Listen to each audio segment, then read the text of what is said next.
Hello everybody and welcome back to another video. And in today's video we're going to be doing part 3 for What If Naruto Had the 10 Tails. So just before we get started with this video, just please remember to like and subscribe because I did recently take a break from YouTube, and at this point I'm just feeling like because the YouTube algorithm makes it so that when you take a break, it literally just thinks you've died. It's happened to me before. I take a break, and then it feels like I started YouTube all over again. Like, not necessarily, but I'm just scared that my views aren't going to be doing so well. So if you want to help defeat the YouTube algorithm, please do like and subscribe. But I don't want to waste your time too much. Let's just get right into this video.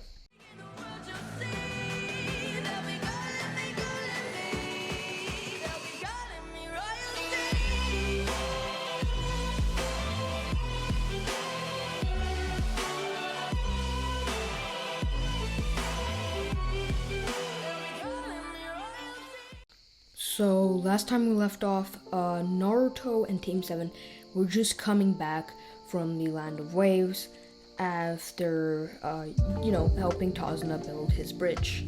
And they headed to Hiruzen's area where Kakashi proceeded to tell Hiruzen all about the mission and about what Naruto did, and just explained everything in detail, how the mission was actually probably way harder than a C rank mission, at least B or A rank.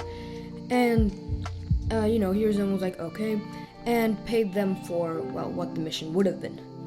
Now, he also said, Kakashi, your team seems pretty strong, I guess. And I was wondering if maybe you would like to have Team 7 participate in the Chunin exams. And Kakashi said, yeah, actually I was planning on asking them if they want to participate now. As Hiruzen said, good, but you can only join under one condition. As Kakashi asked what it was, Hiruzen said, you have to help Naruto train and let it help him control the 10 Tails. Because if he fails to do that, it might lead to a lot of deaths, and we don't want that. So if he can learn to control the 10 Tails, at least a bit, that'll be enough, and they can participate in the Chunin exams. But if he can't, well, then you're out of luck. So Kakashi, understanding this, went to Team 7, asked them if they wanted to be in the Chunin exams, to which all of them obviously replied with, yeah, of course. And after all of the others went home, Kakashi went with Naruto to help him train to control the 10 Tails. And so they head over to Naruto's house, where Kakashi is surprised by how small his house is and the lack of good food he has in his house, like the spoiled ramen, just the tiny room. And he actually just really feels bad for Naruto at this point. Like, why would somebody make Naruto live in like this tiny apartment? And just thinking about that, he realizes, we have to train Naruto. As for the next week that they have, Naruto trains with Kakashi, trying to meditate and re-enter that mindscape where he talked to the 10 Tails. And he actually manages to do it 1 or 2 times. And, the interactions don't go so great, I gotta say. But still, Naruto does start to get a little bit more control on trying to suppress the influence of the 10 Tails. And it's just, he trains while fighting, keeping his emotions at bay. Kind of like Goku with Ultra Instinct. He's trying to fight with no emotions, because the 10 Tails can kind of leverage that to take over and multiply those emotions, which is obviously what they don't want. And after that, Kakashi tells about all the progress they made to Hiruzen, and Hiruzen says, you know what, sure, participate. I really can't stop him from participating in the Chunin exams. If anything, he's already past Jonin level. And with that, they head off to the Chunin exams. Now, after going past the Genjutsu, and also going past Rock Lee, because Rock Lee in this Naruto did challenge Sasuke, but they decided to fight later. Mostly, both because Sasuke was smart this time and want to save his energy for later in the Chunin exams, and also because I'm really tired of going over that fight, and I couldn't be bothered, so plot, deal with it. I'm the narrator here. So, with that, they move on to the first part of the Chunin exams, where they meet Ibiki. And Ibiki explains to them that this is the first part of the Chunin exams, as he says that the first portion will be a written exam. And out of all of the things that he could have given them, this was the worst for Naruto. Now, Sasuke and Sakura were able to start answering questions on the test, while Naruto couldn't get a single one. And this went on until Ibiki eventually announced the 10th question, saying that all the previous 9 actually didn't matter. It was a tactical deception or whatever he calls it. I don't remember. Just like test their will, or I don't remember. And honestly, I don't really care. But he says that this is the 10th question, and if you take it and you fail, you cannot take the Chunin exams ever again. And if you do pass, you pass. And Naruto, being the same stubborn, kind of an idiot Naruto we know him to be in the original, he does decide to stay. And also gives the entire speech about how they worked hard to, come to the Chunin exams, and they're not going to give up now, or whatever, even though it's still the first part, but yeah. Which does convince a couple more people to stay, as Ibiki says, okay, well, that was another tactical deception. As you see, there was no 10th question. And everybody's just like, bro, I'm done with this guy. But this is when Anko blasts in through the window, saying, hello, join me in the Forest of Death for the second part of the Chunin exams. And then everyone's like, oh, second part of the Chunin exams, that's pretty good. So we passed, I guess. And Ibiki's just like, Anko, there's a door for a reason. Please don't break through the window. It costs money to repair those, as Anko could care less, and couldn't care less. Could care less? Couldn't care less? Yeah, couldn't care less. I don't know why I say could care less. Couldn't care less. And just continues talking. She's like, come on, come to the Forest of Death. It's like, do you want to be disqualified? As everyone's like, oh, okay, we're coming. As they all meet up there. And so when they all met up at the Forest of Death, Anko announced, talked about the rules of this entire thing, and she was like, yeah, so this is the second stage of the Chunin exams, if you couldn't already tell, and what's going to happen is you're both going to get all teams are going to get a scroll. It's going to be either the Heaven Scroll or the Earth Scroll. I can't speak, but I think those were what it was called, Heaven and Earth, and you're trying to get both scrolls. Now, the way you get it is by taking it from the other teams, obviously, and killing is allowed. That statement just shocks like half of the crowd as they start murmuring. And she's like, what, you're scared of killing? Okay. Well then, I don't think you'll mind being disqualified. As everybody just kind of shuts up. As she's like, okay, so you just have to sign this form that says it doesn't matter if you die because people die. And yeah, go to your areas. As, Team 7 signs the form, gets a scroll, and everybody heads off to their area. Now, as Anko tells them all to start the Chunin exams, Team 7 proceeds to go into the Forest of Death. as immediately after like 10 minutes, they come across a guy, and it happened to be a solo person. Now, he wasn't quite carrying any scrolls on him, but it seemed that he was just scouting for his team. So Team 7 decided to fight him, and although he was kinda like, he was really just like a not important character in the lore, and it really wasn't hard for Team 7 to really take care of him, especially because they have Naruto on there, as he barely managed to retreat. Now, Sasuke having the better tracking skills, I guess, of the two, and Naruto having good chakra detection, they were together able to follow this guy to his team.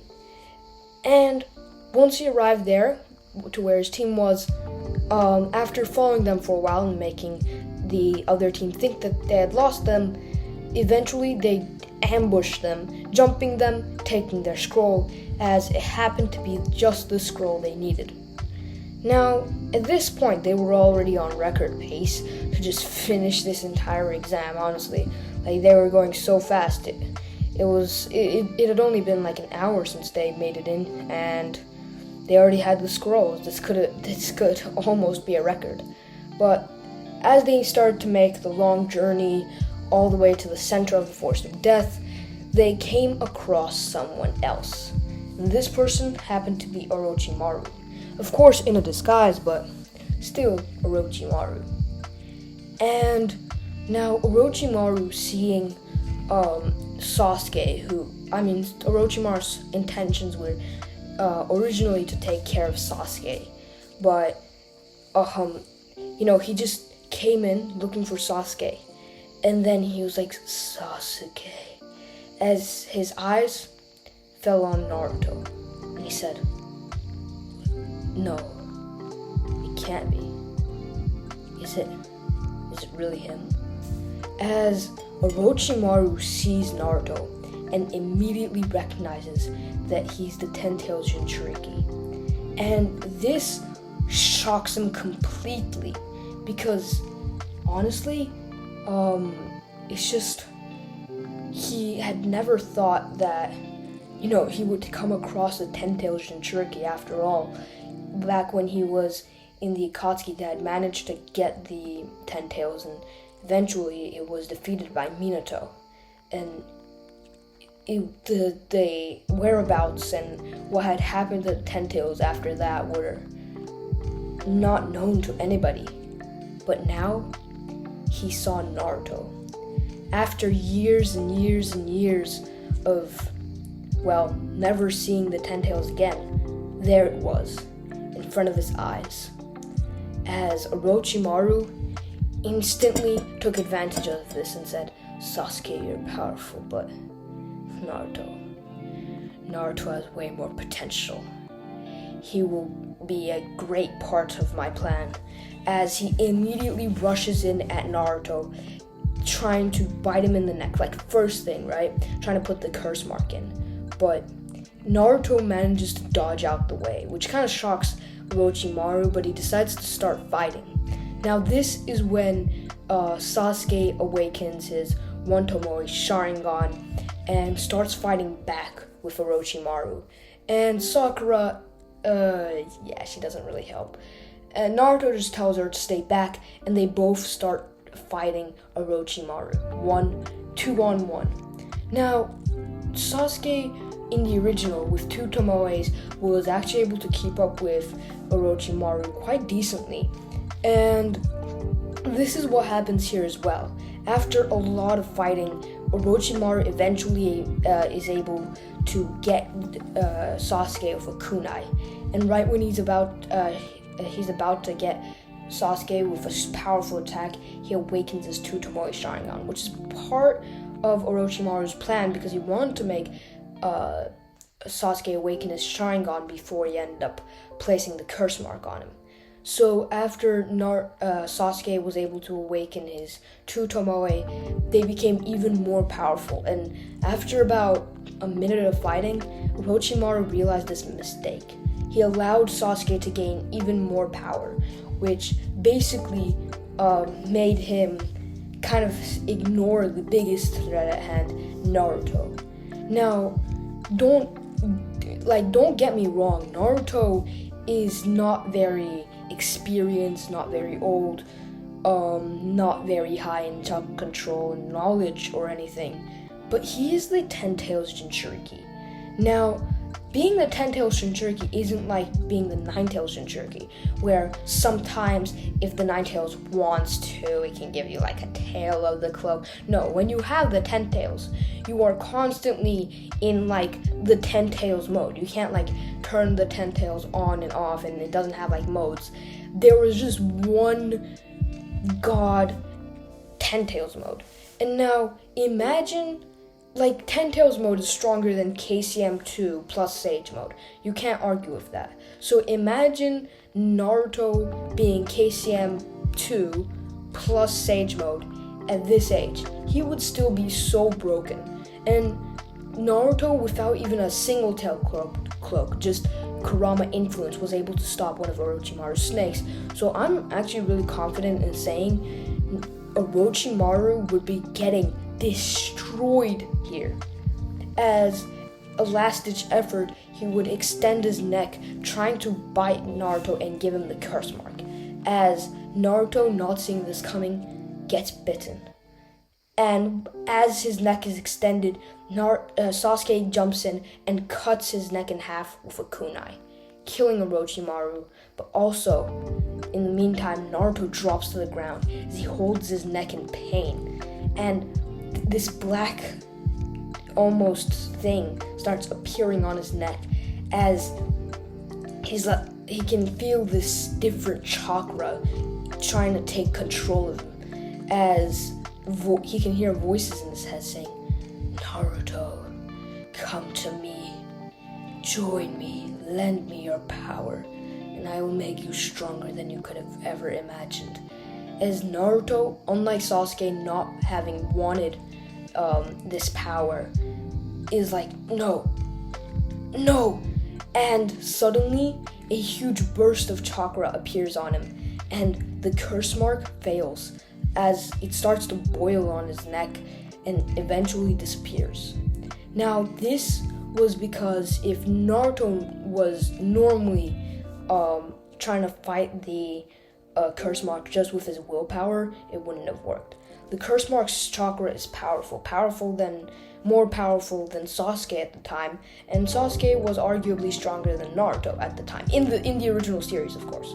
But Naruto having the 10 tails inside of him basically makes him immune to the curse mark, because the 10 tails chakra automatically counters that other chakra coming from Orochimaru, destroying the curse mark. So anyways, with that, Team 7 just heads on to finish the exam, having gotten their scrolls, and yeah. Anyway, sorry for the pauses, but after everybody who passed, made it to that like final part, the proctor announced that actually they were gonna have to hold preliminary rounds because too many people passed the second part of the Chunin exams. Now, this really isn't much of a big deal because Naruto does have the 10 tails, and in his match against Shikamaru, sorry guys, my brain just isn't functioning properly today, but in his match against Kiba, there's really not much to cover. Kiba just goes into the arena being like, yeah, I'm gonna prove I'm strong, I'm gonna prove I can beat Naruto. He's thinking whatever foolish thoughts he is thinking, and goes up against Naruto, immediately going in for a full power Fang over Fang. Now, if you know the abilities of the 10 tails, you already know how this battle is gonna end. Naruto just stands there like a freaking Chad and takes the hit from the Fang over Fang, and he just stands there as he says, "Is that all you got?" After his strongest attack, he's just standing there, not wounded in the slightest, saying, "Is that all you got?" And Kiba takes that personally as he goes in for another Fang over Fang, and another, and another, and another. and Naruto doesn't even flinch. And Kiba just keeps on hitting him, till he literally runs out of breath. As Naruto says, "Done? You done?" And Kiba just pants as Naruto kicks him in the face, sending him flying into the wall and knocking him out. I mean, I don't know what you were expecting. Except for that, all of the other matches go the same, with Sasuke winning his match even easier because this time he doesn't have the curse mark. Pretty simple, I know. And with that, they say that everyone is going to have a 1 month break, a training period, let's say, before the final part of the Chunin exam, where they will all have to fight. And everybody just gets to leave. Now, Naruto back at his house decides, yeah, he's definitely strong enough to win. I mean, he watched everybody else in the preliminary rounds. None of them are stronger than him. Of course, Rock Lee and Gaara's fight was quite amazing, but he doesn't think he'll have much problem facing Gaara. So, anyway, Naruto decides to just relax and go to the hot springs. So, he gets his stuff, goes out the house, and starts going on a walk all the way over to the hot springs, taking his secret long route through the forest just not to get spotted by any of the villagers. You know, because the villagers don't really like him. But anyway, after he makes it to the hot springs, he's just walking toward the front door as somebody from the crowd behind him recognizes him. As they just stand there, first noticing Naruto's white skin, pale, well, everything actually, and just the immense amount of chakra floating around his body, as he suddenly realizes who this is. This is Naruto, and he doesn't remember. Okay, so I'm gonna apologize, and I'm also gonna try to make this brief. So my computer's glitching. It keeps randomly stopping the recording. It just keeps crashing. I restarted my recording thing, but that just ruined the entire dramatic build-up I was aiming for. Anyway, I'm gonna keep it quick so that it doesn't lag and stop recording again. But basically, what I was trying to say is he went up to Naruto, tapped him on the shoulder, said, "Hey Naruto, it's been a long time." And that's how the episode was supposed to end, and it's supposed to be cool, and it was supposed to be a cliffhanger, but it didn't work.